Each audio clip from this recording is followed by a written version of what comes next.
दोस्तों 1950 और 1960 के दशक में अमेरिका और रूस के बीच में चांद पर जाने के मिशन को लेकर होड़ मची हुई थी, जिसमें पहली सफलता रूस को मिली। रूस ने लूना 2 और लूना 3 नामक 2 यान चांद पर सफलतापूर्वक भेजे थे।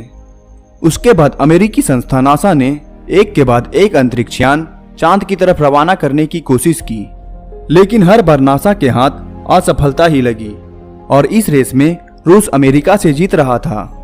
परंतु 1960 का दशक बीतते बीतते अमेरिका ने इस मुकाबले में शानदार सफलता हासिल की और नील आर्मस्ट्रांग के जरिए पहली बार किसी इंसान ने चांद पर अपना कदम रखा था। नील आर्मस्ट्रांग का यह कदम रूस के साथ साथ पूरी दुनिया के लिए हैरान कर देने वाली बात थी, क्योंकि किसी को यकीन नहीं हो रहा था कि कोई इंसान चांद पर पहुंच गया है। तब रूस की संस्था के डिजाइनर ओकेबी ने तो अमेरिका द्वारा इस शानदार सफलता को अमेरिका द्वारा फैलाया गया सबसे बड़ा झूठ करार दे दिया था।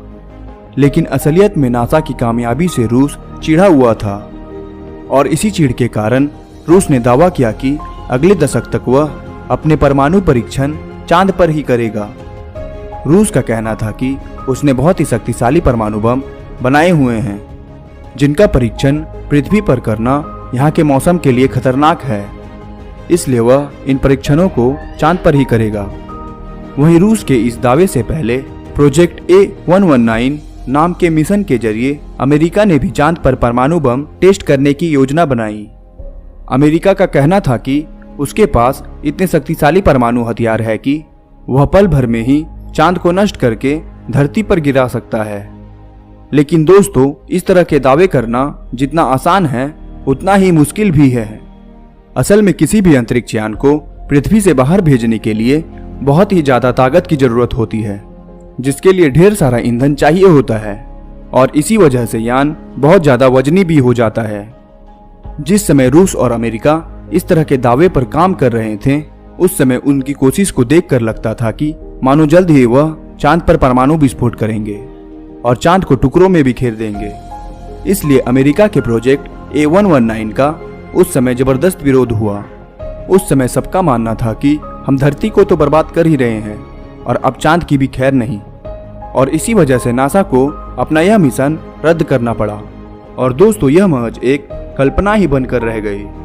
परंतु दोस्तों, यहाँ एक संभावना यह है कि यदि भविष्य में किसी देश ने एक बेहद भारी परमाणु या फिर हाइड्रोजन बम का प्रयोग या परीक्षण चांद पर किया तो इसके क्या नतीजे होंगे। दोस्तों, वैसे तो चांद आकार में पृथ्वी के 1/3 के बराबर है और चांद का गुरुत्वाकर्षण बल भी पृथ्वी की तुलना में 6 गुना कम है, लेकिन फिर भी हमारा चांद इतना बड़ा है कि कोई एक परमाणु बम चांद को नष्ट नहीं कर सकता है।